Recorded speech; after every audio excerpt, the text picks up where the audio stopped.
Terima kasih ya Bapak, kalau kami mendapat anugerah Tuhan bisa datang ke gereja, bisa melayani Tuhan, bisa bersekutu dengan Tuhan, bisa bersekutu dengan saudara-saudara kami yang lain, untuk kami saling menghidupkan, saling membangun, saling menopang, saling menguatkan, saling mendoakan. Karena itulah yang diperintahkan Tuhan. Kami tidak boleh menjauhkan diri dari pertemuan-pertemuan yang diselenggarakan. Karena di sanalah kami bertumbuh, di sanalah kami bisa menerima dan membagi kasih. Berkati kami ya Tuhan yang beribadah pada pagi hari ini, dan sidang jemaat-Mu yang online, Tuhan juga memberkati mereka seperti Tuhan memberkati kami. Bersyukur meski suasana hujan deras, tapi kami bisa tetap beribadah kepadamu. Di dalam nama Tuhan kami, Yesus Kristus, kami sudah berdoa. Amin. Silakan duduk. Ya, shalom Bapak Ibu yang dikasihi Tuhan Yesus. Ya, shalom. Puji Tuhan, haleluya. Ya, harusnya hari ini ya yang menyampaikan firman Tuhan ya Saudara Hizkia ya. Tapi dari kemarin ya buang-buang air dan tidak bisa tidur juga ya. Jadi ada gangguan kesehatan. Ya, saya menggantikannya ya. Apa saudara sekalian, gembala harus jadi ban serep ya, harus siap selalu gitu ya. Dan tidak ada alasan saudara sekalian untuk tidak bisa. Saya biasa juga ya saudara sekalian ya, kalau sakit begitu saya naik mimbar sembuh biasanya, turun balik lagi sakit. Biasanya gitu ya, sugesti ya, seperti itu. Sugestinya itu nikmat gitu ya, justru sembuh gitu. Itu selalu begitu ya, selama puluhan tahun dalam pelayanan seperti itu. Jadi malah kalau saya sakit atau lemah tubuh, saya senang kalau saya bisa naik ya, biar demam-demam begitu atau apa, saya naik itu sembuh. Mudah-mudahan sembuh seterusnya kan gitu ya, seperti itu. Kebanyakan sembuh seterusnya gitu ya. Ya, baik. Kita masih suasana Paskah, masih suasana kebangkitan Tuhan Yesus, dan ini adalah waktu 40 hari Tuhan Yesus menampakkan diri kepada murid-murid.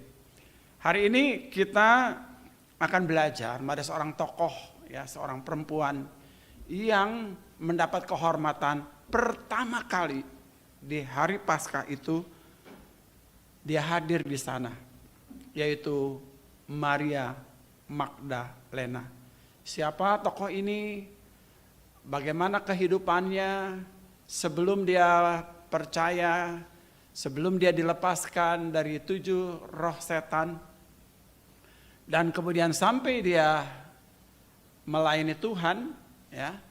Dan kemudian bagaimana namanya hampir sejajar dengan rasul-rasul yang lain, dan Alkitab banyak mengutip juga ya dalam Perjanjian Baru tentang tokoh ini.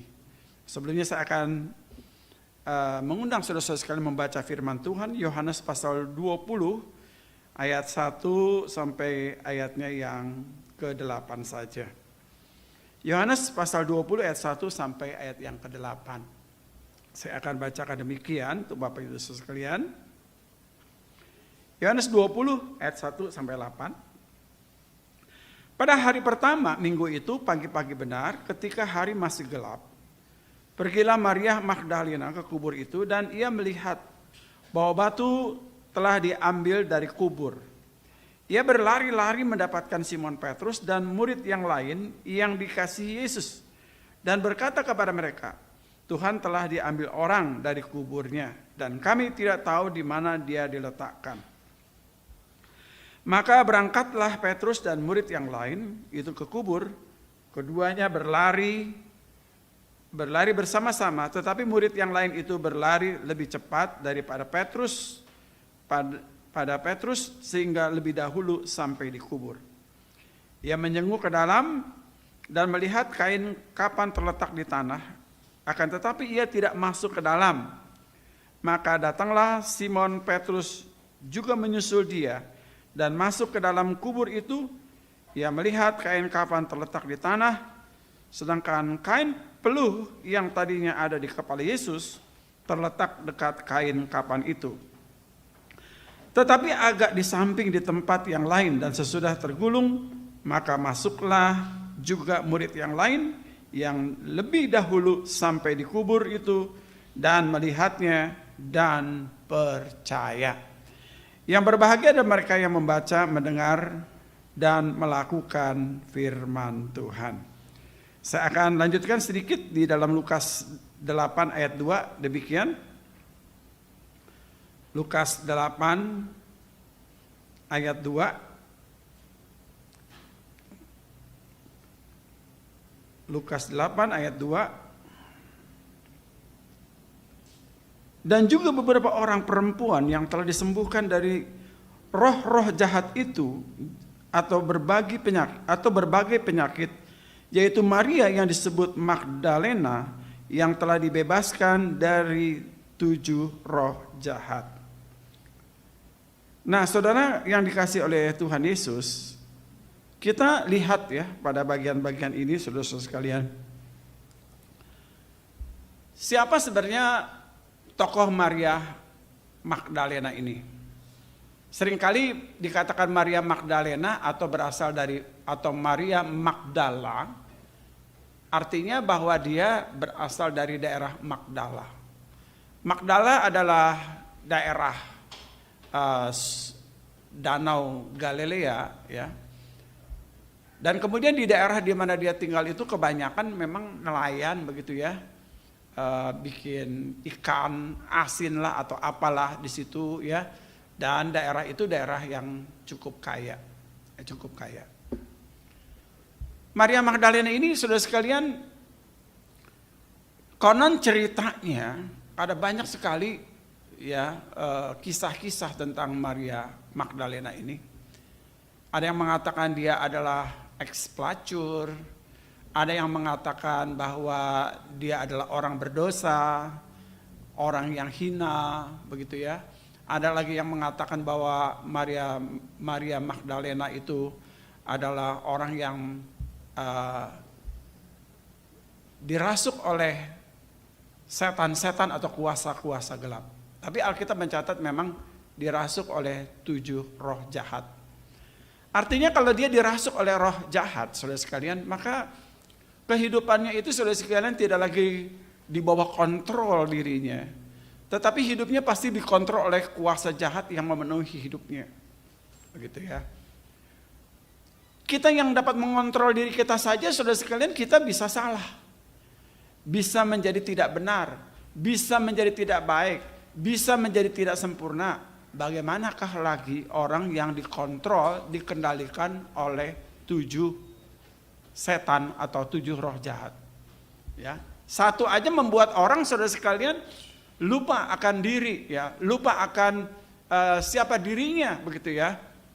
Ini 7, nggak tanggung-tanggung, ya, 7 roh jahat. Dan kemudian, saudara sekalian, yang lebih celaka lagi, saudara sekalian, adalah banyak sekali orang menafsirkan bahwa Maria Magdalena ini adalah istri Yesus.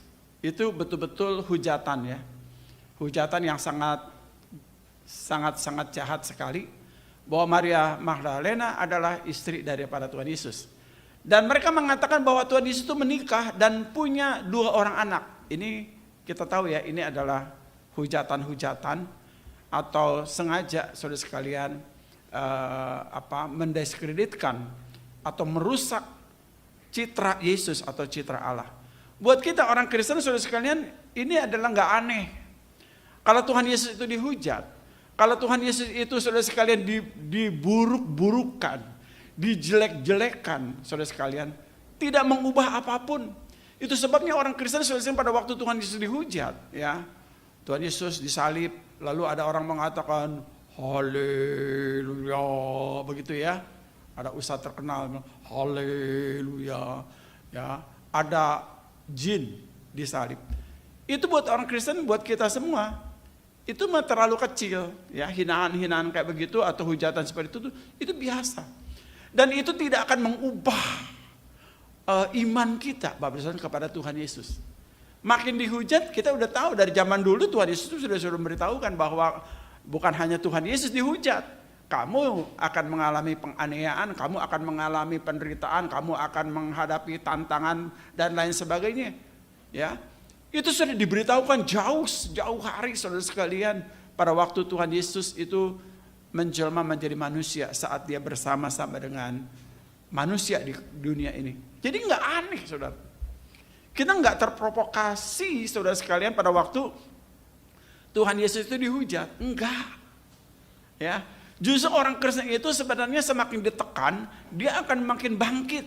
Ya, dia seperti, saudara sekalian, bola basket.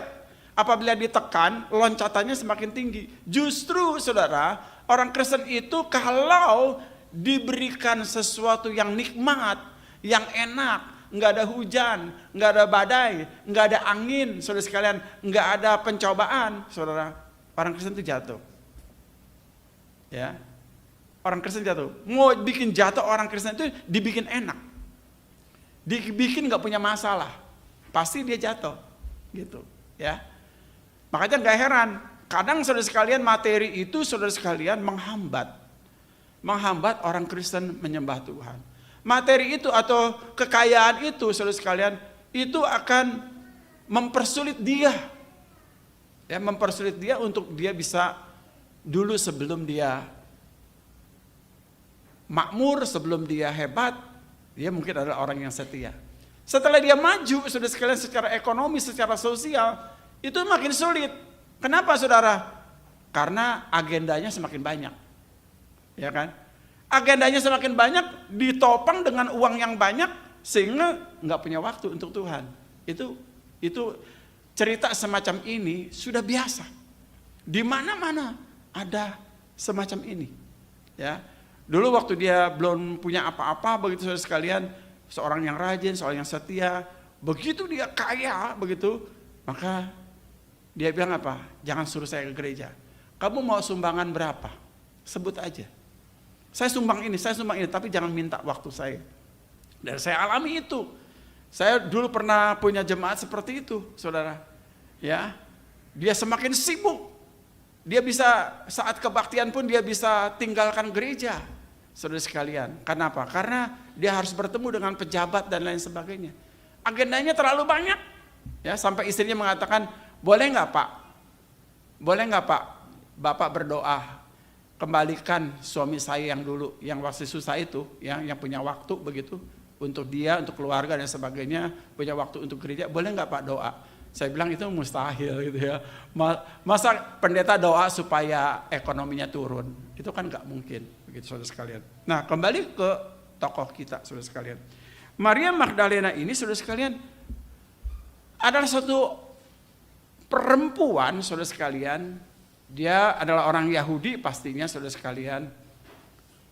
Tinggal di daerah yang terkenal begitu, ya, cukup kaya begitu di sana, saudara sekalian. Dan tapi hidupnya saudara tidak terlalu baik. Ya, kenapa? Karena dia dikatakan sebagai orang berdosa, sebagai orang yang hina, sebagai orang yang dirasuk setan, sebagai orang yang dijauhkan dari masyarakat dan lain sebagainya. Dia nggak punya harapan sebenarnya. Ya, siapa yang mau peduli kepada Maria Magdalena? Nggak ada, saudara sekalian. Orang yang demikian itu pasti dijauhkan orang. Tadi malam saya berkhotbah di Pemuda, saudara sekalian, tentang batu penjuru. Dikatakan Mazmur 118 itu, saudara sekalian, dikatakan apa? Bahwa batu yang dibuang oleh tukang bangunan telah menjadi batu penjuru. Batu yang dibuang oleh tukang-tukang bangunan telah menjadi batu penjuru. Saudara, tukang bangunan dengan batu, apa relevansinya? Jelas ada. Tukang bangunan itu akan bermain dengan batu. Karena membangun rumah itu pasti dengan batu. Ya, atau batu bata atau batu apa, saudara sekalian. Kalau sampai tukang bangunan tidak menggunakan batu itu, berarti batu itu benar-benar nggak berguna. Ya kan? Berarti tukang bangunan ini hanya menggunakan batu-batu yang baik, batu-batu yang dianggap baik, batu-batu yang dianggap berguna, batu-batu yang dianggap bermutu menurut kacamata dari si tukang bangunan. Kalau dia membuang batu itu, berarti batu itu betul-betul memang nggak berlaku. Tetapi apa yang dikatakan oleh Mazmur 118 itu di saudara? Dia mengatakan apa? Bahwa batu yang dibuang oleh tukang-tukang bangunan itu telah menjadi batu penjuru. Apa makna batu penjuru? Batu penjuru kalau dia ditaruh di dasar, saudara sekalian, dia menjadi batu yang pertama sebelum batu-batu yang lain, saudara sekalian, disusun. Sering kali orang menyaksikan ya peletakan batu pertama, begitu ya. Kalau gereja mau dibangun, peletakan batu pertama. Batu pertama itu menjadi batu penjuru. Karena dari batu itu segala arah akan ditunjukkan oleh batu itu. Dia menjadi batu penjuru berarti menjadi batu dasar, menjadi fondasi, menjadi batu utama. Karena dia dipegang oleh orang, diresmikan oleh orang yang penting. Diabadikan batu yang pertama itu, yang tadinya batu biasa. Dalam hal yang lain, batu penjuru itu Bapak Saudara sekalian adalah apa saudara? Yaitu batu yang menjelaskan arah angin. Semacam kompas. Zaman dulu nggak ada kompas ya. Sekarang ada kompas, lalu ada Google Map. Enak ya mau kemana-mana kita nggak nyasar. Dulu nggak ada. Jadi orang yang membuka jalan itu akan memberikan tanda-tanda dengan batu supaya orang tidak tersesat. Ini menjadi batu arahan, ya, supaya orang nggak tersesat. Nah saudara, bukankah sebenarnya Tuhan Yesus saudara seperti batu penjuru itu yang disalibkan saudara, yang dibuang, yang dihinakan saudara, yang tidak dipedulikan, yang dijual oleh murid-muridnya, yang ditinggalkan oleh murid-muridnya saudara sekalian. Tetapi dia menjadi batu penjuru dalam hidup saudara dan Maria Magdalena saudara sekalian. Kita juga seringkali berada dalam posisi yang demikian. Saya mengatakan tadi malam sebuah ilustrasi Walt Disney yang membuat bangunan atau suatu kegiatan rekreasi. Orang-orang dari seluruh dunia datang ke Amerika lihat apa itu Walt Disney. Walt Disney adalah sebuah nama. Siapa Walt Disney itu saudara sekalian? Dia adalah orang yang dipecat dari perusahaannya dan dianggap aneh. Dianggap tidak berguna, dianggap tidak bermutu. Dianggap saudara sekalian apa yang menjadi ide-idenya itu tidak populer. Tidak mendapat penghargaan. Bahwa Walt Disney sebelumnya karir yang sekarang hebat itu tak sehebat dulu sebelum dia mendapatkan itu saudara sekalian. Tetapi saudara setelah dia berpikir dengan cara yang berbeda, dan bekerja dengan cara yang berbeda, dia mendapatkan sesuatu. Ya, memang saudara benar ya. Kalau kita mau menjadi orang yang luar biasa, jangan berpikir biasa-biasa dan bekerja biasa. Itu standar. Ya. Kalau kita bekerja biasa, saudara, berpikir biasa, ya hasilnya biasa. Standar. Ya jangan berharap sesuatu yang lebih. Ya kalau kita tidur, makan, jangan berharap sesuatu yang luar biasa terjadi. Kalau kita malas-malas, jangan berharap sesuatu terjadi. Kalau menjadi orang yang luar biasa, ya harus berpikir tidak biasa dan bekerja waktu yang tidak biasa. Begitu saudara. Nah saudara yang kasih, ini yang dialami saudara oleh Maria Magdalena, saudara. Dia tidak dianggap apa-apa, bukan siapa-siapa. Perempuan pula saudara sekalian. Yang dirasuk setan, 7 setan. Siapa orang yang mau dekat seperti orang gila saudara? Gak ada orang peduli pada Maria Magdalena. Tetapi saudaraku yang kasih, setelah dia bertemu dengan Tuhan Yesus, saudara, dia dilepaskan dari 7 roh jahat, saudara. Ia mengalami lawatan Tuhan.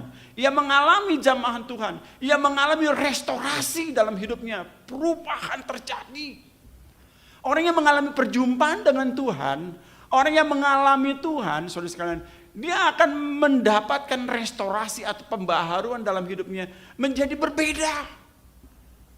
Yang dulu saudara sekalian dia seperti batu yang dibuang oleh tukang-tukang bangunan, sekarang dia menjadi batu yang bernilai, saudara sekalian.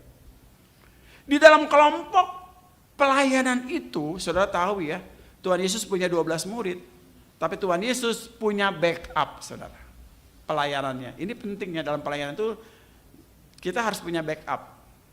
Kalau kita nggak bisa, ada orang lain. Nggak bisa lagi, ada orang lain. Ya, itu namanya saudara sekalian regenerasi. Atau itu namanya saudara mempersiapkan orang. Ya, itu dalam pelayanan seperti itu. Selain 12 murid saudara sekalian, ada pelayan-pelayan yang hebat saudara. Yang tidak kalah dengan murid-murid ini. Siapa dia? Yaitu para wanita yang kebanyakan disebut Maria. Paling tidak ada 10 Maria disebut dalam Alkitab.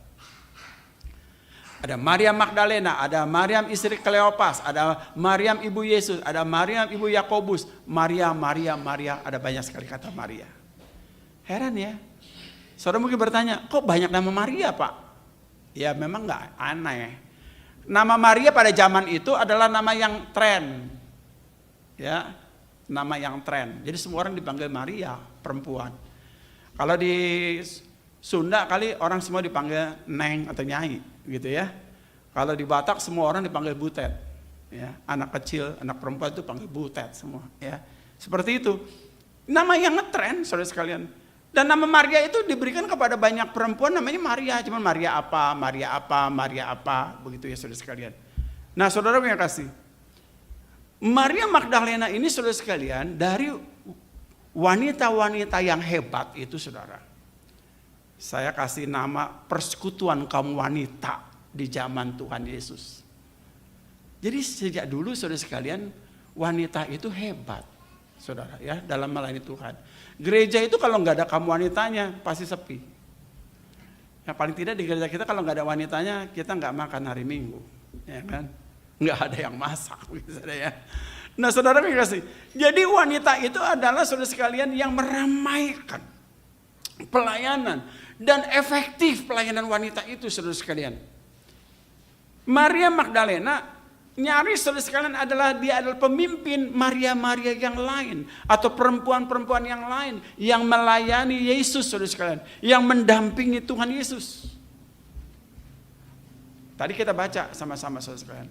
Pada waktu Tuhan Yesus bangkit dari antara orang mati pada hari Paskah, pada hari Minggu saudara sekalian, yang pertama kali datang itu adalah Maria, saudara. Maria yang datang ke kubur Tuhan Yesus. Itu luar biasa ya. Sebenarnya kalau Maria itu berpikiran logis, saudara. Dia dengan Maria yang lain, ya, saudara baca ya, istri Salome dan sebagainya, datang ke kuburan Tuhan Yesus untuk memberi rempah-rempah. Ada tradisi di situ kalau ada mayat itu ya, maka orang akan memberikan rempah-rempah. Maria dengan perempuan yang lain datang ke sana saudara sekalian untuk memberi rempah-rempah. Kalau dia berpikir secara logika, nggak mungkinlah dia datang ke sana saudara. Kenapa? Ya, bukankah kubur Tuhan Yesus itu saudara sekalian ditutup? Kan kubur itu kan batu yang dilubangi, lalu ditutup dengan batu yang besar. Batu yang besar di mana orang bisa berdiri, kurang lebih seperti itu. Kalau Maria berpikir secara logika, Maria Magdalena tidak mungkin datang ke kubur Yesus untuk memberi rempah-rempah. Kenapa? Nanti siapa yang bukain batu itu, saudara? Siapa yang bukain? Kalau dia berpikir secara logika, dia berpikir secara nalar, secara manusia, dia nggak akan datang ke kubur Tuhan Yesus karena nggak akan bisa melakukan apa yang diinginkan.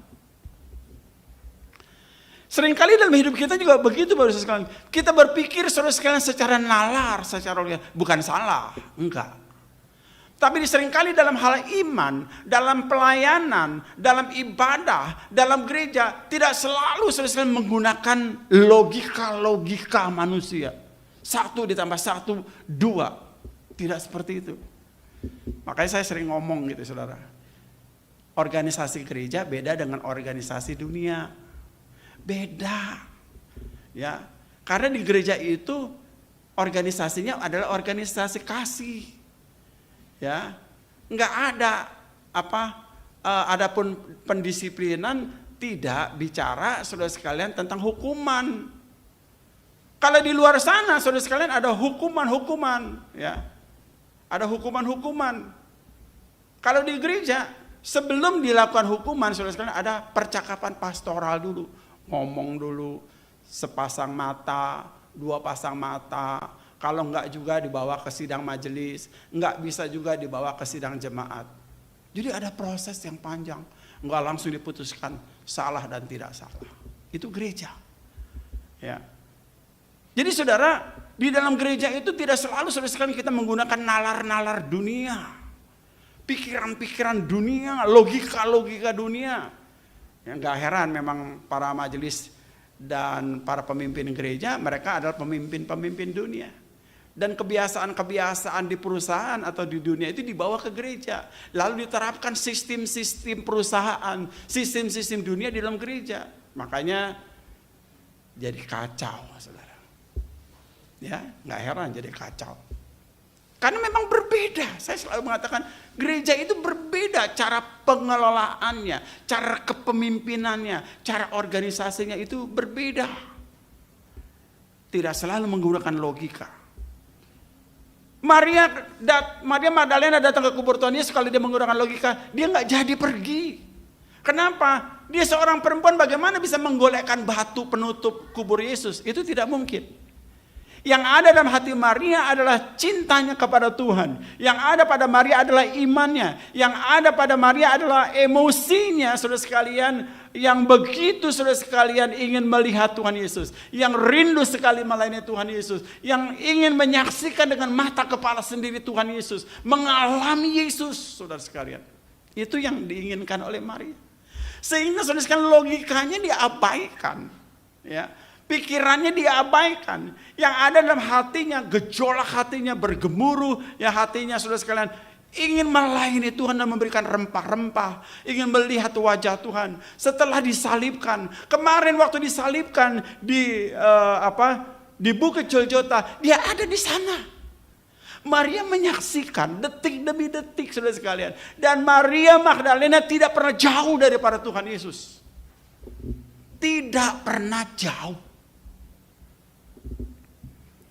Berbeda dengan 2 murid yang mengadakan perjalanan ke Emmaus, Tuhan Yesus juga menampakkan diri kepada dia. Tetapi apa yang terjadi saudara sekalian? Hati mereka itu buta. Sampai Tuhan Yesus menampakkan diri. Sampai setelah Tuhan Yesus lenyap, dia baru sadar, ini Tuhan. Mereka pulang kampung. Petrus pergi memancing dengan murid-murid yang lain kembali ke Danau Galilea. Maria Magdalena ada tetap di sana. Hatinya saudara sekalian, perasaannya memang berbeda wanita itu saudara sekalian. Kalau dia mempercayai sesuatu, kalau dia meyakini sesuatu, kalau dia mengasihi sesuatu, perjuangannya memang berbeda. Hatinya, perasaannya tertumpu kepada Yesus yang disalibkan dan sekarang Yesus itu ada di kubur. Dia datang ke situ. Dia abaikan saudara sekalian ketidakmampuannya. Dia abaikan sebagai perempuan. Seringkali saudara sekalian, saudara sekalian, yang kita lihat adalah monster-monster masalah. Masalah dulu ya. Sehingga nggak bisa ini mah sulit, ini mah nggak bisa. Saya hanya seorang perempuan, mana mungkin bisa membuka kubur Tuhan Yesus. Ya sudahlah, mengertilah ya, semua harus tahu lah ya, mohon dimengerti ya, dimaafkan ya, saya kan perempuan, saya nggak bisa datang ke situ dan tidak bisa membuka itu. Selesai, nggak salah, nggak dosa. Nggak salah, nggak dosa kalau Maria nggak datang ke sana. Tapi perasaannya, pikirannya, emosinya sangat mencintai Tuhan Yesus. Sampai akhirnya apa saudara sekalian? Digosipkan saudara sekalian oleh penyesat-penyesat abal-abal ini bahwa Maria itu adalah istri Yesus. Itu jahat.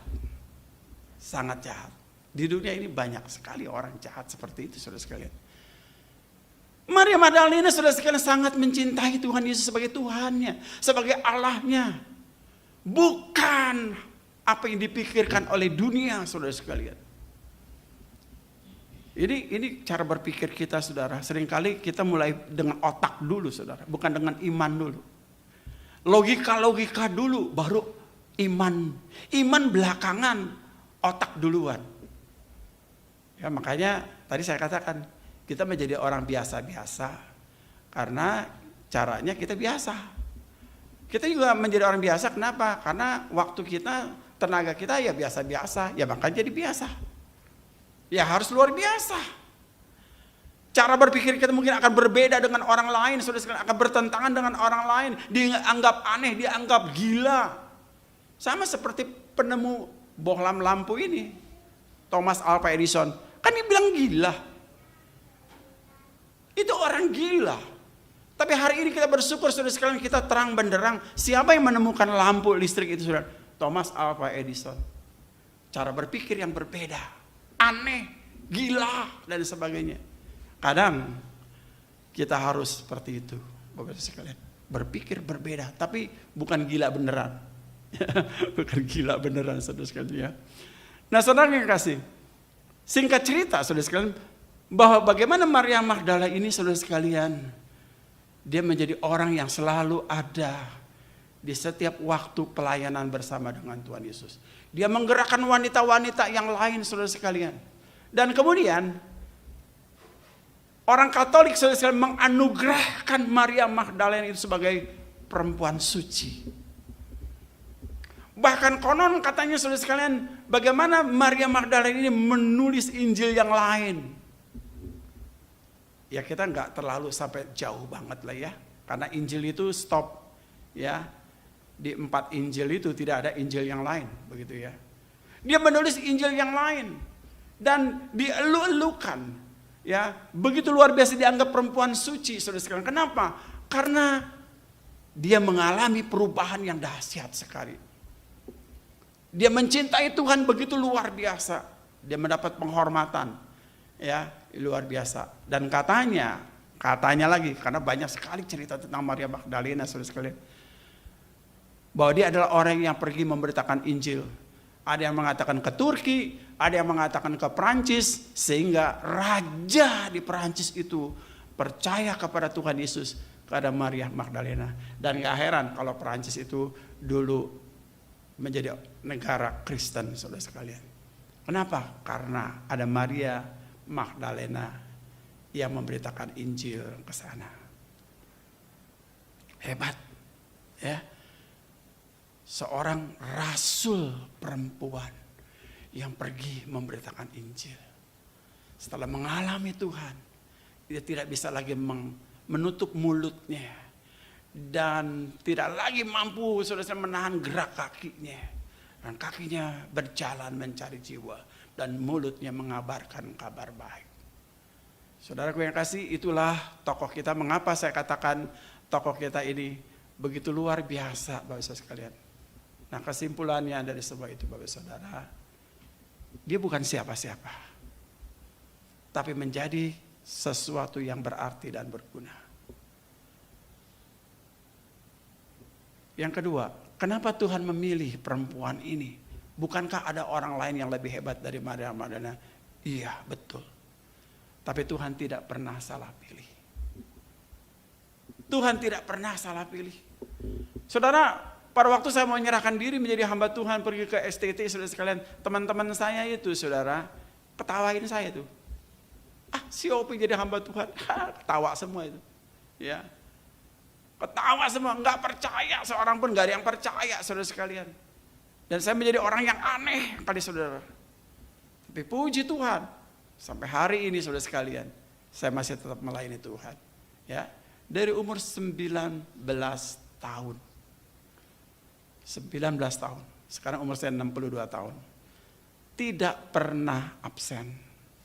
Tidak pernah nganggur. Enggak pernah nganggur. Siapa saya? Saya pernah saksikan kepada saudara, saya hanyalah, kalau saya gambarkan hidup saya dulu, saudara sekalian, seperti benang kusut yang dibuang di jalanan.